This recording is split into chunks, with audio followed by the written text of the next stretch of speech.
we are left with the San Francisco 49ers, who signed their quarterback to a massive deal in the offseason. They're a team that was just absolutely beset with injuries last year, and the record reflected that. They were not a good team last year. So what did you come away with as you were kind of perusing what they've done and what they didn't do last year? Yeah, well, like you said, Bob, I mean, certainly the injuries definitely were a factor there. But, yeah, I mean, it's kind of an interesting offseason. They signed, which I will make Matt try to spell this later, Kyle Juszczyk. Hint, there's 2 Z's in there. That's not even that big of a hint. Good luck with it. Yeah, that's not going to help you. They have Trey Brown, by the way. That was I was just going through their transactions. But, yeah, you mentioned they went Brock Purdy, 5-year contract. He's got $53 million a year. I think 182 is guaranteed. But they also did a deal with Fred Warner, a 3-year deal for $63 million, which 56.7 is guaranteed. And then, they traded away Deebo Samuel to, for a 5th-round draft choice. So, and a lot of people were like, oh, my God, that was a steal. And, I saw a lot of articles that basically the Commanders fleeced the Niners in that trade or whatever. But it kind of makes you wonder, like, okay, they must really Juwan Jennings has been a really good receiver for them. Their leading receiver was George Kittle. And then, you had Deebo as number 3 with 670 yards. But, they got the Ricky Pearsall kid, and then Brandon Ayuk. He only played in 7 games because of a knee injury. Yeah. And I heard there was some rumor about them possibly trading them to the Raiders, the Vegas Raiders. Ayuk. Yeah, so. And plus you got Christian McCaffrey, who was hurt last year, too. Right. So, yeah, just like you said, tons. And when I looked at their record, I'm like, really? They were 6-11? I mean, that was... They were last place. But you know what? Some of the numbers that stood out, like if you look at their offense, I mean, they were number 4 in total yards and passing, number 4, which is why they rewarded, Brock Purdy. But then you look on defense, man, their scoring defense, they were ranked 29th. They're giving up like 27 points a game. So, but the problem last year was... they were minus 10 in turnover ratio. The year before that, they were plus 10 in 2023. So basically 20 extra possessions. And then didn't they get rid of that Hufanga? Yeah. He went, where'd he go? I'm trying to remember. He go to Denver, I want to say. I'll look it up. But yeah. He's kind of liked him. I didn't watch him a ton, but he seemed like a player for him, and he's not on the team anymore. Well, and their second leading sack guy, Leonard Floyd, he's playing for the Atlanta Falcons now. Yeah, Denver. So, Hufanga went to Denver. He only played 7 games last year, so I guess another guy who was dealing with injury. Yeah, it just seemed like everybody of note on that team last year missed time. I mean, Nick Bosa missed 3 games. He played 14 games.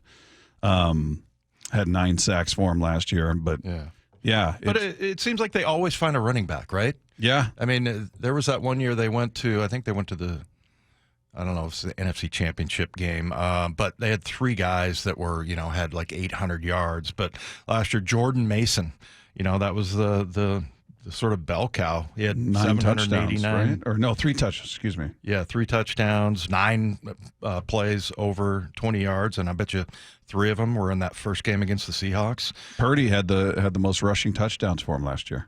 Yeah. Had 5 rushing touchdowns. So, and then Isaac Guerrero is another guy that they just plugged in, the running back. So, and these guys are late, draft choices or whatever. So, yeah, I mean, I think, much like the Cardinals, they drafted heavy defense. Like their first 5 picks were defenders.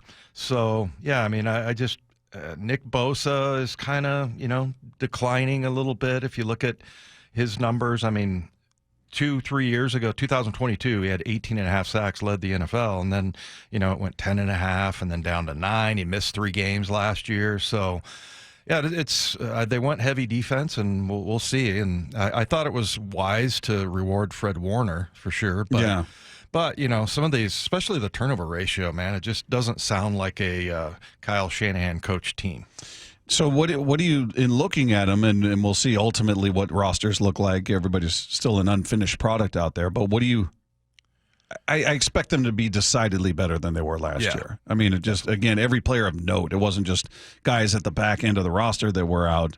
I mean, your stars were hurt. Right. So I expect if they're healthy, they're going to be a problem again. Right. Regardless of how we may feel about, well, this guy's not that great or that guy didn't have a big season.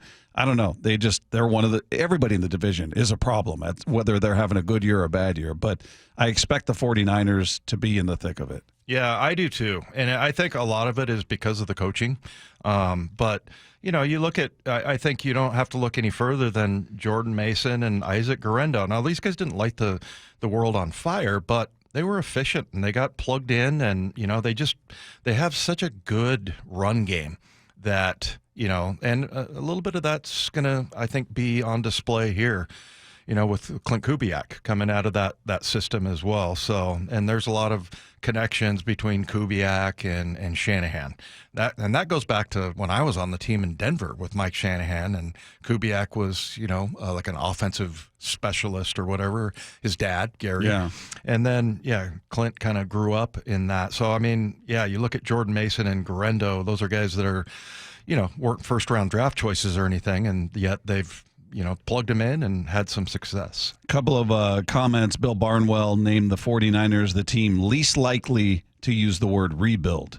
Yeah. And his quote is, the 49ers aren't in a position where they can afford to truly rebuild. They have a core of stars who are either in the prime of their careers or on their way down from lofty peaks. Right. And then ESPN's Aaron Schatz said the 49ers are the NFL's most likely worst to first team. Yeah. So they're expecting him to be back in the thick of it. Then that, again, all of this is barring injury. That's true of any team. And we saw what injury did to this team last year. So, yeah, if they're healthy, I tend to agree. I don't know if they're going to be first place, but I expect them to be right in the thick of it again. Yeah, I totally agree. And you look at some of the pieces that they have, like we talked about, their captain on defense and their captain on offense, Brock Purdy and Fred Warner. They locked those guys up, and same thing with George Kittle too. He signed a 4-year extension. So,